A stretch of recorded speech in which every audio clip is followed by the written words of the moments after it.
Hi, everybody, and welcome again to our continuing work with the first initiation. I'm throwing in some extra references here that I did not find in the compilation that I was using, maybe because they don't all say first initiation. They sometimes indicate it in a different way.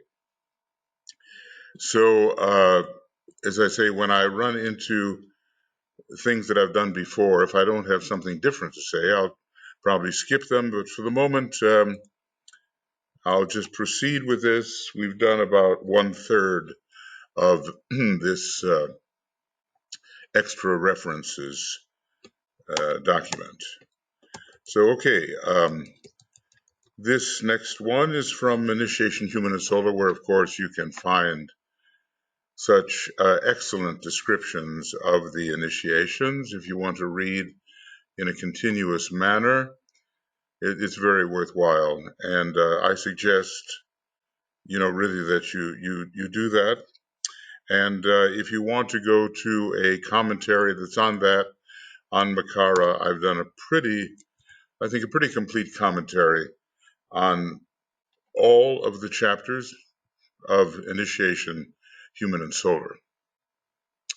All right, going on then, this is about whether the initiations are taken in the causal body or the astral body.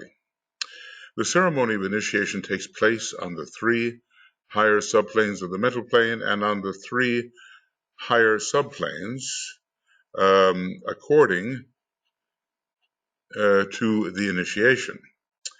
Now, that seems to suggest that in a way, let's see about that. Is the 3rd subplane then the 2nd and the 1st involved, or with the causal body, egoic lotus, having moved to the 2nd subplane, are all these initiations taken on the 2nd subplane, as seems to be indicated elsewhere? Because really the highest of the mental subplanes is the place of expression of the monastic permanent atom, and I do believe we can substantiate the idea that the causal body is destroyed on the 2nd subplane of the higher mental plane. But let's see, there are different takes on all this. The 5-pointed star at the initiations on the mental plane flashes out before the head of the initiate. I think, yeah, okay. Well, we'll just say that, in a way, the chamber of initiation is the causal body. That is the cave of initiation within the egoic lotus. Now, how that is all positioned and where the consciousness exactly of the initiate is focused on what vibratory level, I suppose it depends on the initiation being taken. I suppose each one of the petals is at a different vibratory level, I suspect. Each of the petals of the egoic lotus may be on a different vibratory level, and according to the initiation will be the focus. This is what I suspect. I cannot substantiate this, but I offer you as well my speculations on this, and you can continue with your own speculations.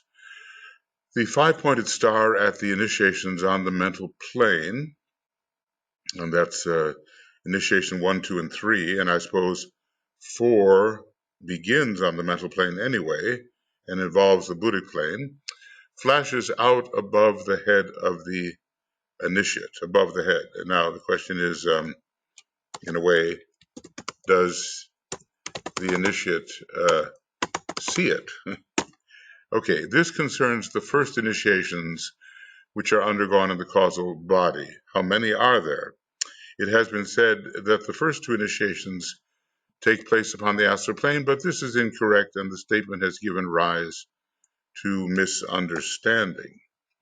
They are felt profoundly in connection with the astral and physical bodies. I suppose the first initiation with the physical body, and the second very much with the astral, and the lower mental as well. That would be the third initiation, and affect their control. Okay, the chief effect being felt in those bodies, the initiate may interpret them as having taken place on the planes concerned. Well, I suppose there are a lot of etheric physical changes that occur in relation to the first initiation. We just have to correlate the bodies with the initiations.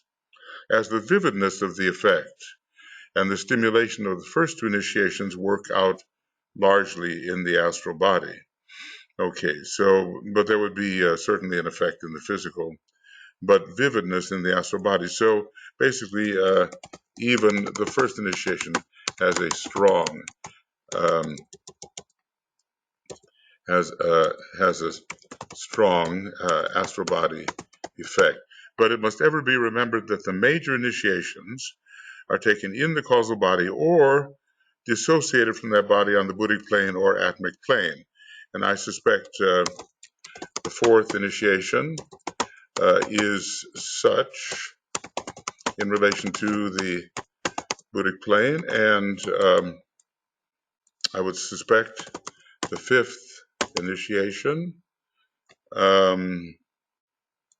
Okay, well, the fifth initiation in relation to the atmic plane. And that is an initiation, incidentally, that it's ruled by the first ray.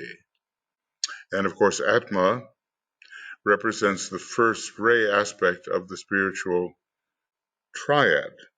So the spiritual will is involved, the first ray, and the fifth initiation. It all fits together.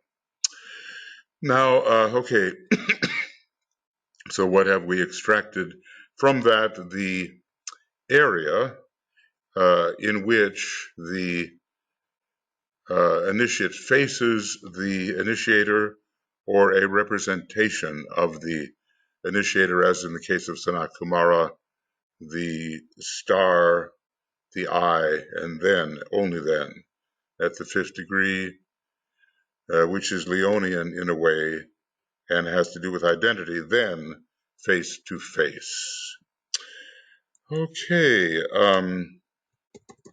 now this one we've done many times, and I guess it's just the collection of the requirements of the first and second initiation.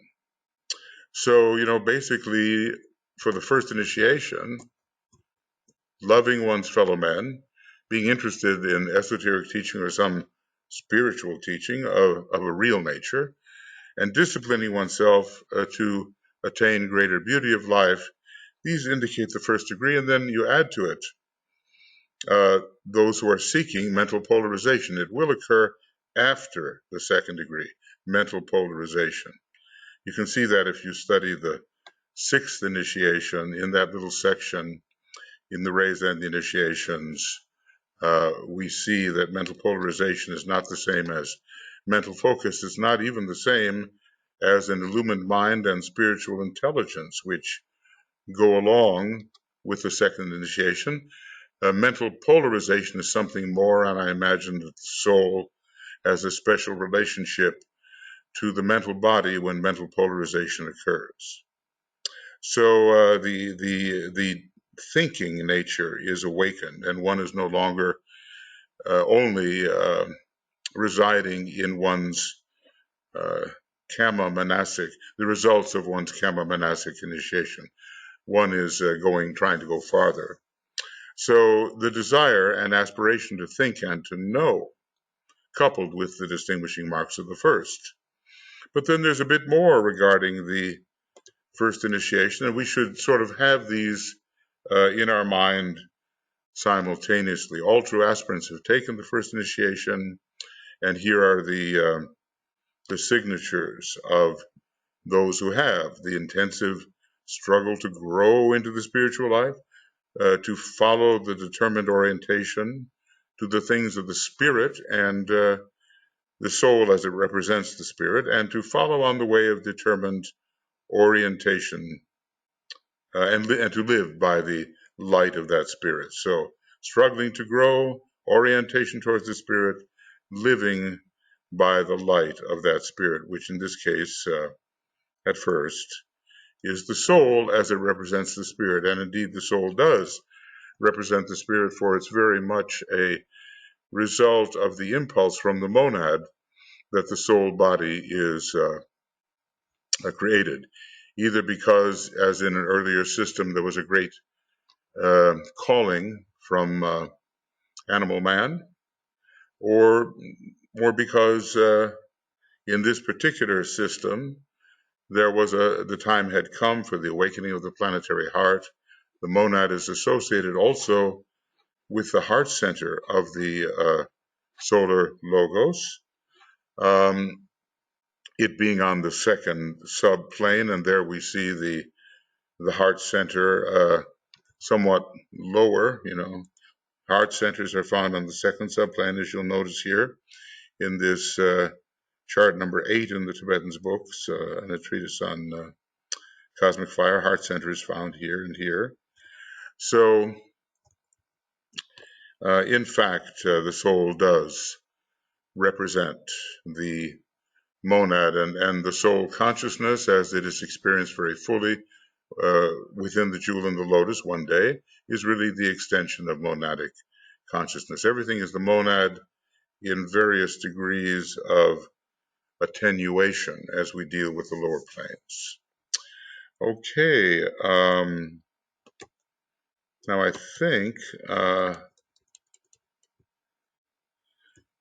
I may have dealt with this one. Organization, yes, I think I did. And let's just see whether I did. All right. First initiation, and let's see here. This was all about the Black Lodge, and how they can and must take the first initiation. So this, first initiation of humanity. Okay, and here again is the humanity's first degree. That's the stage which we are now considering. Let's see here. Well, maybe it offers something additional. So why don't I take a look at that? At the stage which we are now considering, and let's see where we are exactly, in Cosmic Fire, page 869 and 870, at the stage we are now considering, that of the organization and unfoldment of the first tier of petals, sounds familiar. The egoic influence felt at the beginning is but small.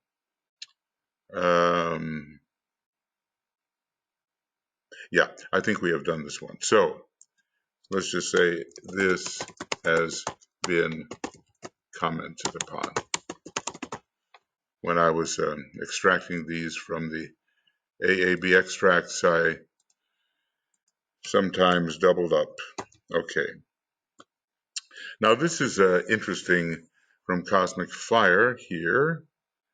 And the monadic ray is felt in the mental unit on the path, or after the first initiation. What really is the path?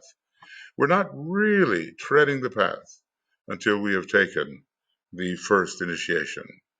The stimulation, he says, for instance, that is the result of the action of the monadic ray upon the mental unit is only felt when the aspirant treads the path or after he has taken the first initiation. Well, is it the same thing? Is it an equivalence, or are they sequential? We can decide. But the true path, I think, relates from the first initiation onward. Then you are really a confirmed disciple, although from some respects considered to be probationary until accepted discipleship is reached. Now, we know that the monad has an effect upon the ray of the mind, just as the soul has an effect upon the ray of the astral body, and um, the personality has the effect upon the ray of the personality.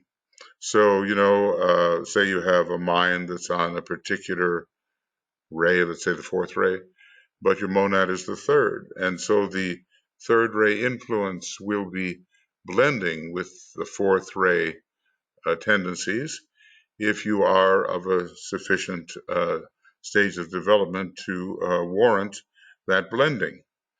So the stimulation is occurring, once you've taken the first degree. You're not aware of the monad's presence within the soul nature, but it does have an effect. The action of the egoic ray upon the astral permanent atom is felt as soon as the ego can make a good connection with the physical brain. And so that is, what should we say, earlier. This is an important reference, earlier.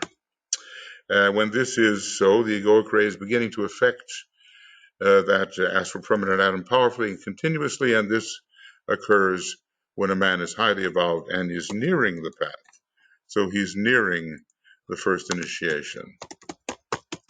And if I was to look here on page 71, would I find it? Let's just see.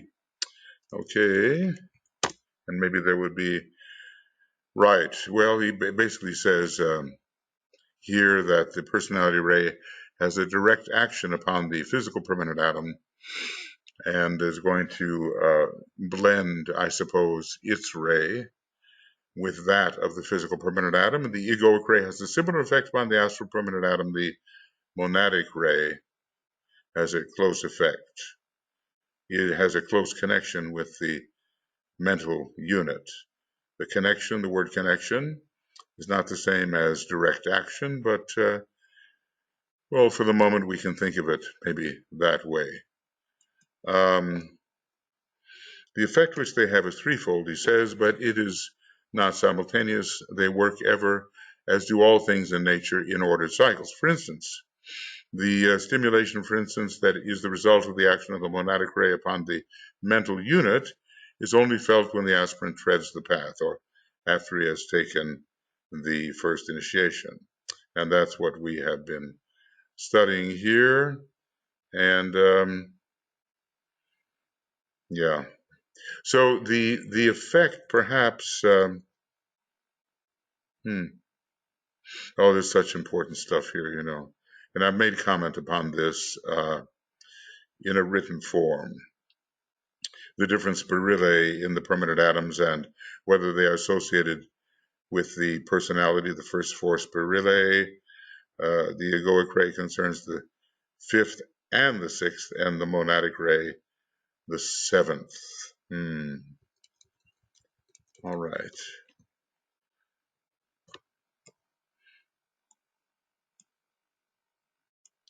I wanted to get something here that was related, and we find this in Esoteric Psychology, Volume 1. See, what we've just been reading, Cosmic Fire, tells us that the monadic ray has an effect upon the mental unit, the egoic ray upon the astral permanent atom, and the personality upon the physical permanent atom. So, but that's not upon the vehicle itself. There's another reference here. The personality ray finds its major field of activity and expression in the physical body. It determines its life trend and purpose, its appearance and occupation. It is selective of quality when influenced by the egoic ray, because we have life, quality, and appearance, and quality is associated with the egoic ray. The egoic ray has direct and specific action upon the astral body. We're not only talking here about the astral permanent atom. Hence, the battlefield of the life is ever on the plane of illusions. He's calling that the astral plane. As the soul seeks to dispel the ancient glamour, the aspirant is enabled to walk in the light. The monadic ray influences the mental body after the integration of the personality has been brought about. Now, what kind of integration? Is this the integration which is previous to a substantial degree of soul infusion? Because there is such an integration, and that integrated personality may war against the tendency towards increased soul infusion. It causes the mind nature to achieve that clear vision which finds its consummation at the fourth initiation and releases the man from the limitations of form. So there is an analogy to this triplicity and an interesting symbolic relation in the three initiations. So maybe that, would have to be put in here as well, subsidiary. Oh goodness, there it is. I went looking for it, and it was there all the time. Well, that's what we tend to discover as we go along. But anyway, there has to be some sort of manner in which the different monadic, egoic personality rays influence the ray that is already present. And it's at the first initiation anyway, apparently, that the monadic ray is beginning to have its effect. It's only felt when the aspirant treads the path or after he has taken the first initiation, then it leads to a kind of clarity of mind, clear vision, which will find its consummation at the fourth degree. Again, DK was discussing with this individual who thought he was taking the fourth degree, but basically DK told him, look, the clarity of your vision is not sufficient for the fourth degree because you are still blinded by certain glamours and so forth. He talked about the fourth degree being approached clear-eyed. So maybe that has something to do with the monad's influence. Now here is something I've mentioned before, and I think it's quite interesting, from Esoteric Psychology, Volume 2, page 386. It is interesting to note that prior to the first initiation, the personalities of all aspirants to this great expansion of consciousness will be found upon the third ray, which is, like the solar plexus center, a great clearinghouse for energies, because the energies have to pass through that center. A great clearinghouse for energies and a great transmuting station, I suppose. Transmutation is purification, if I may use the term. So let's just say to ourselves that all right, I see what the problem is. Yeah, the problem is that I had a different cut and paste there. All right, sorry for these minor technical delays, but it doesn't make sense to stop because then you get involved with all kinds of other difficulties. So transmutation is purification. It is the elevation of the quality of the atoms. It says if he may, now here, there's something here that I have put in at the third initiation. You need not have the third ray. Well, I'm not sure quite what I meant by that, but let's just see if something emerges. Third ray is needed for an integrated personality. That's our next thing to consider, and that's in rays and the initiation. Certain of the advanced humanity of the period gradually found their way onto, or rather into, the stream of divine energy we call the third ray, and this is, let's say, prior to the first initiation. It was a period of growing intelligence. Now, you cannot have the third ray as part of your soul expression. Let's see if I can. You cannot. Okay. You cannot have the third ray as part of your soul expression, and maybe even personality expression, before the period of intelligence supervenes. So during the Atlantean period, which this is discussing, people reached that stage of intelligence and could transfer on to the third ray. The possibility, therefore, of their becoming integrated personalities was for the first time recognized, because the third ray has to be important in the factor of integration. Interestingly, I'll put that down. Third ray important in the factor of integration, and both Cancer and Capricorn have the third ray streaming through them, and they are both signs of integration. Such an integration must ever precede conscious human initiation, and conscious human initiation, it could be the third degree, because certainly an integrated personality is needed by then, but maybe even the first degree, perhaps even the first degree is indicated. All right. So, different kinds of personality and soul rays are entering as possible expressions at different periods. Now, the first and the second ray, personality and even soul, do not enter until the time that one is approaching the first initiation. The third ray, personality, remember that everything begins with 4, 5, 6, and 7. The possibility of a third ray personality and even a third ray soul in which the sixth or the fourth ray can transfer onto the third ray soul nature comes in during the period of intelligence, which is always preceding the actual initiatory period, actually preceding the first initiation. Okay,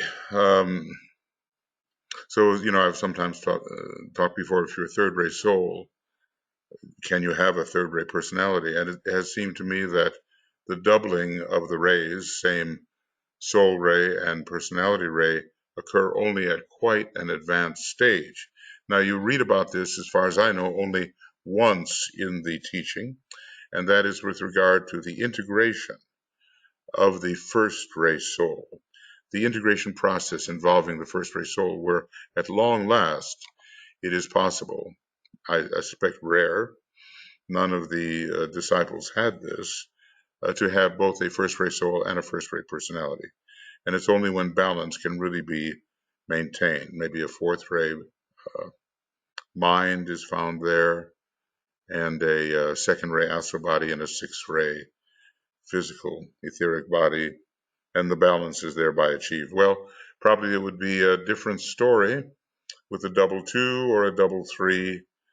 These things, I suspect, are possible and for certain purposes, but only when the balance can be preserved. And I don't think that's at the first initiation or that period where we're just really starting on the spiritual path and so much struggle and adjustment lies ahead of us. I don't think that balance can at all be achieved at that early stage. And so the double ray, in my opinion anyway, is not likely there. I've seen some ray theorists that load up their assessments with like 4, 4, 4, 4, 4, 4, that kind of thing, or 3, 3, 3, 3, 3, but I don't think there's a rational basis for that kind of doubling up, tripling up, quadrupling up on the rays.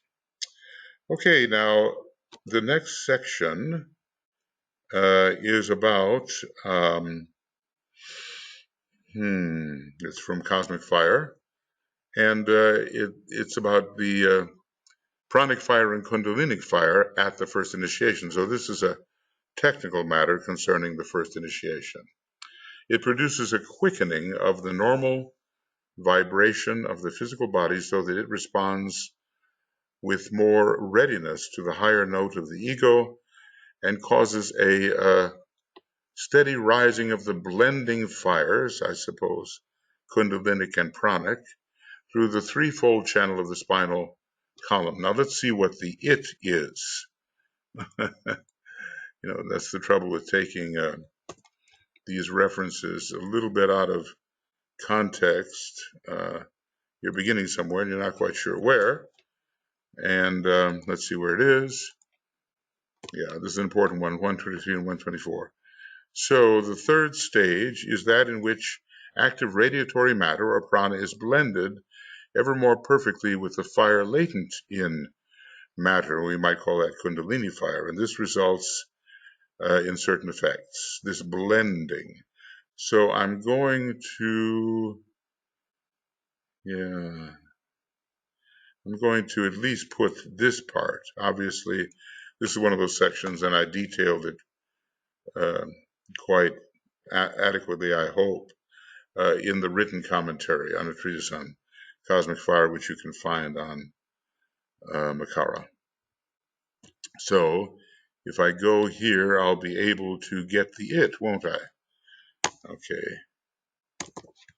So the third stage is that in which active radiatory matter, or prana, remember there is active fire and latent fire, is blended ever more perfectly with the fire latent in matter, and this results with this quickening of the normal vibration of the physical body so it can respond to the higher note of the ego. We have to get it keyed up so that the egoic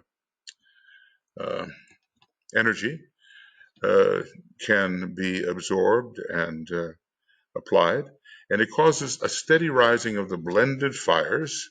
So these fires are prana and latent. It's active fire and latent fire. They're blending. So the blending fires are active fire and latent fire. And I'm going to just make that blue so we can keep it under control. Okay. Through the threefold channel in the spinal column. And we're not yet here talking about the particular routes that are followed. In the second stage, this vitalizing blended fire reaches a center between the lower part of the shoulder blades. And let's just call that a pranic center, which is described on page 170 of Cosmic Fire, I believe. Let's just check it out. Or if not quite 170, then 169. The shoulder center, that's it. The center near the diaphragm, but above it, and the spleen. Okay, so which is the point of conjunction and of complete merging of the fire from the base of the spine and the fire circulating along the pranic triangle, which we've just looked at on page 169. It will be remembered how one point of this triangle originates there. Yeah, it's going to be, I suppose, the shoulder center. When the threefold basic fire and the threefold pranic fire meet and merge, and it's interesting that they are each threefold, then evolution proceeds with greatly increased velocity. Let's just say round the period of the first initiation. This is affected definitely, at least finally, by the first initiation. Apparently it could occur before, when the polarization becomes fixed in one or other of the three higher centers, which center being dependent on a man's ray, and this is the monadic ray. So these are some of the energy things that are happening as the first initiation is being taken. There is a blending of active fire and latent fire. Each one of them is threefold. They are merging together in a center in the pranic triangle. It's the highest center in the pranic triangle, and the entire process of evolution is being speeded up from the time the blending and merging occurs around the period of the first initiation. Well, this blending and merging of the fires in general, we don't have to be concerned with or work with. This will happen quite naturally unless a master is taking a student under special advisement and special cultivation. But you might wonder why the master would do that around the time of the first initiation, because it's just the beginning, really. Maybe around the time of the third initiation, that could happen because the person is an accepted disciple and some ability might be seen by the master which warrants the special training. I keep on thinking about C.W. Leadbeater, who had many gifts, and those gifts were the result, I think, of some special training he received from Master Kutumi. His ability was seen, and he did write extensively and awakened people to many interior events, or at least he described them, and people became aware of them. So fires are blending, and there's a kind of a six-fold blending. Interesting that the personality itself, when you look at Gemini, Castor, and Pollux, Pollux is a giant star, but Castor is really six stars at three doubles. So it's kind of interesting that when you think about the three and the three, and 3 times 2, we have a 6 related to the personality. So these are, I suppose, the fires of the personality that we are here discussing. In any case, the initiatory process represents a speeding up of evolution, and even from the time immediately before the first initiation. And so this is good to know. Okay? All right. Now,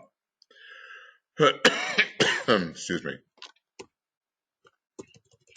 Now, this is from Dinah 2. I mean, in a way, we're kind of skipping all over the place here. It's a little less coherent than the actual compilation, which at least had the books in order. For myself, the order here is as I excise them for my own references as I was poring over the books. So accepted disciples are in the hierarchy and have taken the first initiation. This is an idea with which we are familiar. And if you do look, I guess that's one. We'll do this one.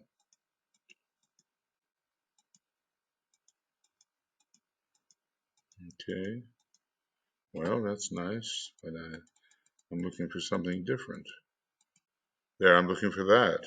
And this blue circle is the circle of hierarchy. It also seems to be a circle including Shambhala, and we do see that, even people of lower grade than the accepted disciple are found within the periphery or on the periphery of hierarchy. So, as students of these things, if we have taken the first degree or the second degree, or even if we are on the probationary path, we really are under the influence of hierarchy. And having taken the first or second degree, or for sure when we are an accepted disciple, we might say, within the periphery of hierarchy. But the question is, can you see it? Can you see it in yourself? Can you see it in others? I mean, when you look, can you practice that third siddhi, on the higher mental plane called spiritual discernment? Can you see the approximate spiritual level, the level of spiritual evolution, and therefore know how to speak and what to offer and what to attempt to evoke, So we need to practice this with people we know. We don't, need to make judgments and kind of rank people, and it can be a form of egotism when we do that. But if we are bound to help somebody, and DK suggests spending 5 hours studying the person before you really begin, then we want to have some kind of ability to place such a person and see what they are striving towards, the level at which they stand. I mean, have they taken the first degree? Are they little chelas? Are they chelas in the light? Are they really accepted disciples? And so forth. Or do some of the higher stages of discipleship apply to them? We maybe cannot know for sure, and mistakes are made, but in order at least to deliver something helpful, we have to have that kind of idea to give us at least a starting point, a point of orientation.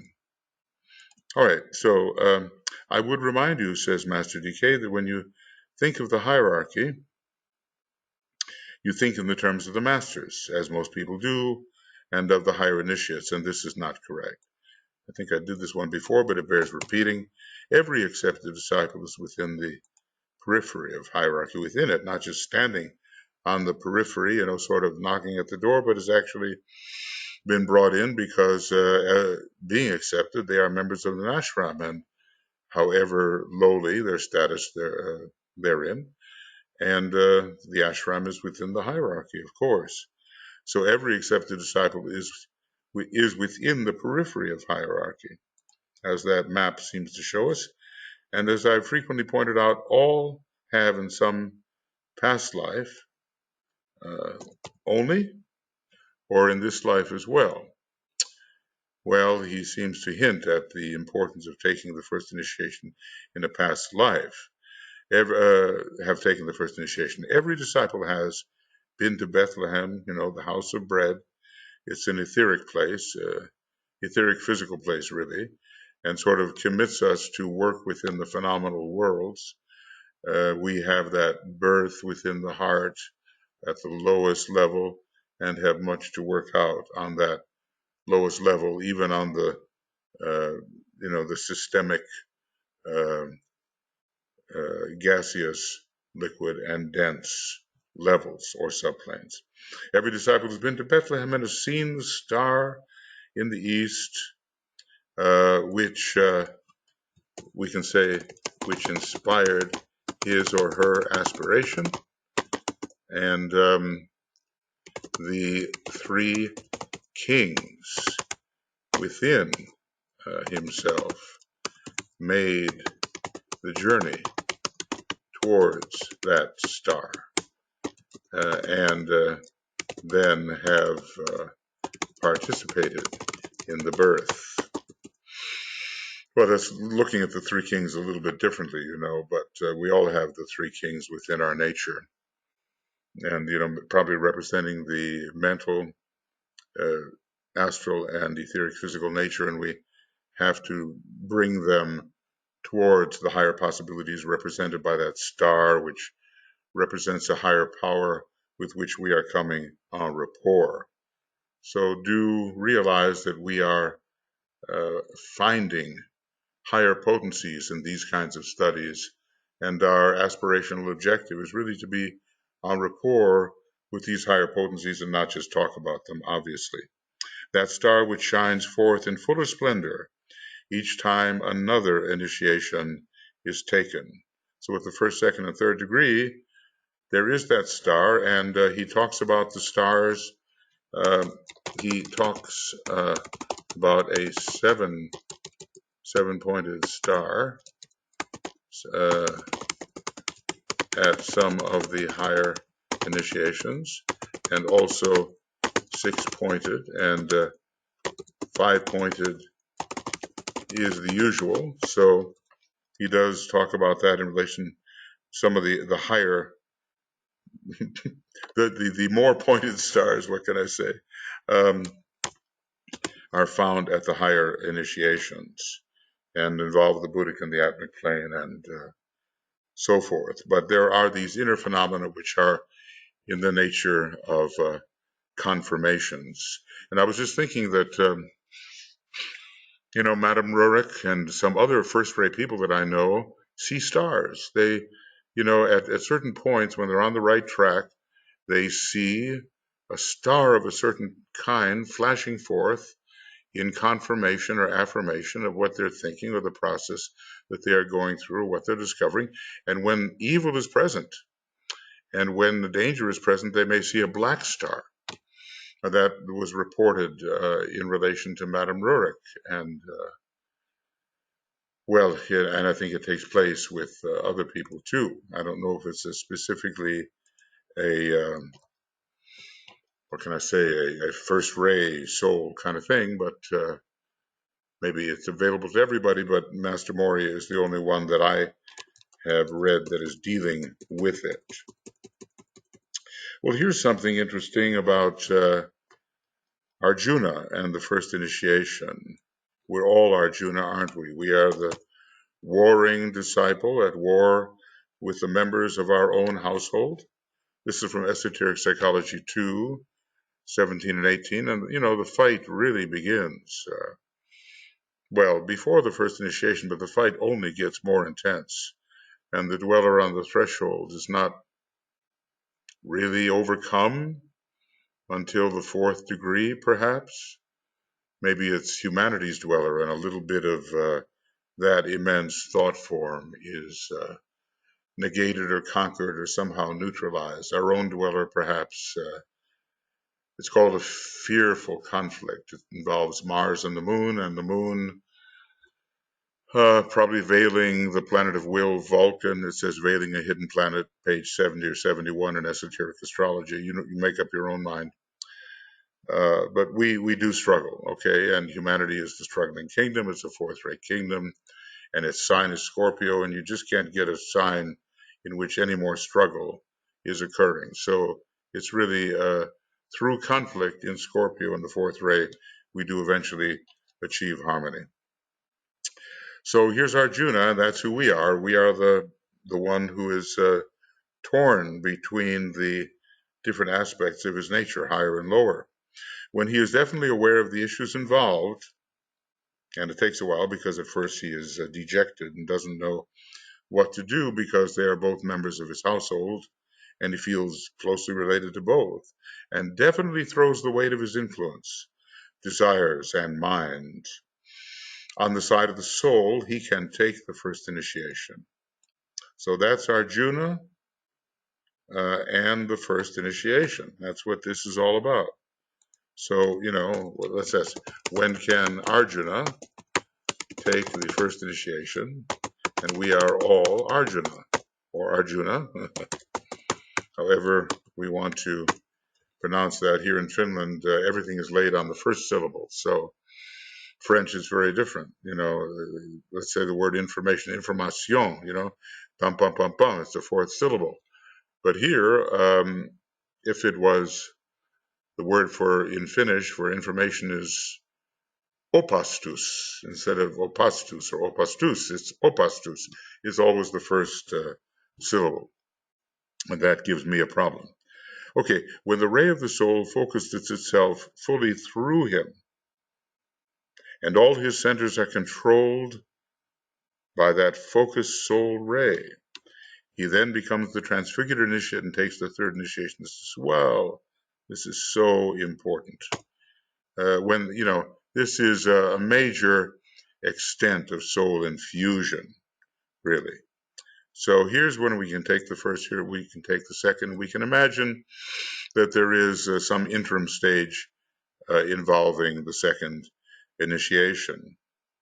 So whatever the centers are doing, it's the ray of the soul that is basically controlling them. So, I would ask you, do you feel your soul ray coming in? And if if you've decided what it is and you've ascertained it or pretty certain of it, don't let any teacher tell you exactly what it is. DK is DK, and he can tell you, but everything else is an educated guess. So, you've got to experiment for yourself, really. But do you feel something coming in, and does it come over you, and how do you detect it? This presence of the soul, energy, focusing fully through you, and controlling your centers of speech, of love, of vision, whatever, controlling your centers. Do you feel that? So that's a question for all of us. The ray of the personality is occultly extinguished, not just extinguished, but occultly extinguished or absorbed by the ray of the soul, and all the potencies and attributes of the lower rays become subsidiary to and colored by the soul ray. This is so good, isn't it? This is really a good one, and something that we want to refer to in our process, right? I just use different colors, right? Okay, when the ray of the soul focuses fully through him, maybe we would call it like 75%, 75% atomic matter is found in the etheric vehicle, and maybe in the astral vehicle too. It's a little more problematic when you come to the mental vehicle, because we have a different kind of etheric setup with the angel there, or the egoic lotus there. The disciple becomes a man of God, a person whose powers are controlled by the dominant vibration of the soul ray, and whose inner sensitive mechanism is vibrating to the measure of that soul ray, which in its turn, is being itself reoriented to and controlled by the monadic ray. And let's just call it, what do we have here? Blending, blending, blending, and blending. All right, so we have a lot of blending going on here of these different rays, and whereas you may be able to detect the presence of a given ray, I ask this for all of us, can we detect the presence of a blend? Now, that's another refinement in our analysis. Can you detect two rays together, three rays together? Can you discriminate, discern? Discern, perhaps, is the word. Well, we'll get better at it for sure. So this is a very valuable paragraph. We are Arjuna, and when we finally decide, hey, I'm going to live the life of the soul, this is the first initiation. He can take that then. Then his physical orientation, his desires, and his mind are on the side of the soul. So since we're dealing with the first initiation here, this is really the important one, and I'll make it bigger as a result. Yeah. So I assume people like ourselves have thrown the weight of our influence, desires, and mind on the side of the soul, not perfectly, of course, but we don't so much want what the personality wants, or at least we struggle with it. And the ancient authority of the personality is eventually beaten.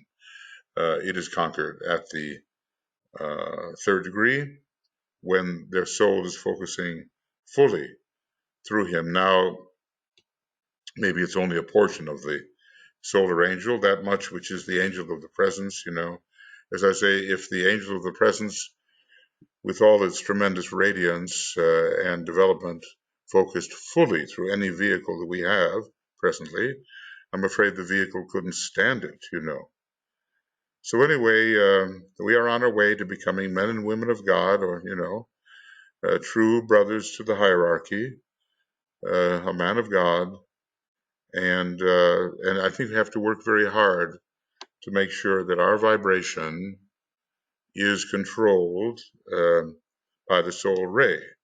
Our mechanism, the aspects of our mechanism, all controlled by the soul ray. So I would say this, take an accounting of how much of your energy system is controlled by the soul ray, and where are the resistances? Where are the resistances? And then you can work on those accordingly. Okay, let's see what else we have. A little bit more. Christ's coming. Well, I've said this before, but it really bears repeating. Will indicate that humanity is taking the first initiation. I think what I've done is talked about it, but maybe the reference has not been brought forward. You will see, therefore, why the Christ must come at this time, for he is the one who presides. Yeah, I think I've read it, but why not? First and second initiations. At the first and second initiations, and it is his coming which will indicate that humanity has taken the first initiation. Well, we seem pretty far from it right now, don't we? Of course, it's the raising of all the darkness before the clearing, the inevitable clearing. So, okay, um, there's progress being made, and as Master Moria says, oftentimes the worse the better. Okay, well, maybe for a first-rate type, it is so. It is his coming which will indicate that humanity has taken the first initiation. So, obviously, he hasn't reappeared yet in the way that he will, which will confirm and consolidate the work done, and which will inaugurate the world cycle and period, in which the task of reorganizing the emotional and psychic life of humanity will take place. There's your seventh ray and Aquarius, and with Aquarius representing the higher energies and their work upon the waves of the astral body, the psychic body, basically. This period will release the energy of goodwill, especially in the third part of the Aquarian age, and thus automatically bring about right human relations. And what do we see here? You know, it's so important. And we see why DK has emphasized goodwill, that goodwill will automatically lead to right human relations. Okay, two. No. Here we are, right human relations. So if we can possibly exercise goodwill in all of our dealings, all of our interactions, well, this will lead to the kind of relationships that must be present in the world to a certain extent, because peace will be built upon it, and the Lord cannot come before a measure of peace far more than exists now is established in humanity. I mean, the presence of his energy would, I suppose, if it were premature, would cause a tremendous amount of chaos and would, stimulate negative forces, because energy is energy, and if there's too many negative forces around, then they could be in man stimulated. Of course, there will be probably an attack upon him and his headquarters. Maybe the Black Lodge is not beaten back yet, and maybe we really have to wait almost until the Judgment Day for this particular planet for the Black Lodge to be negated with respect to uh, most of this planet. But these things are in the mind of those who know the plan and know it in a very high and certain manner. So for us, we're piecing it all together, and a little bit of insight comes here and there, and before long, we will have an understanding. So, okay, so basically what I'm going to say here, with hope, is that we're reaching the end of this particular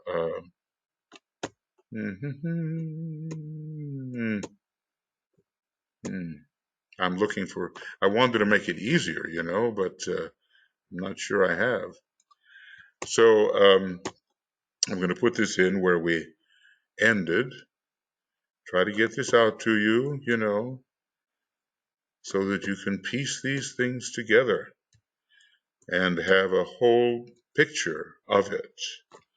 Right, and it would be right here. So this is the end of number 10 and the beginning of number 11, and who knows when. So I'm going to sort of erase the 2nd of July here, because I just don't know when it will be possible. Okay, friends, I hope that that you are learning the method of pure reason. It's an intuitive method under Mercury, and it has to do with the positioning of different items of knowledge and their causes and their relationships in a way that is true and actually reflects the archetypal purpose of things. rather than just some kind of arrangement which is subject to illusion. A true arrangement of knowledge. Now, I'm not saying that I can deliver that, but I hope I can give some hints about relations that will stimulate your intuition and your apprehension of pure reason. It's one of the Buddhic faculties, isn't it? Okay, so we'll go on now, and thank you for your participation, and we'll continue. We have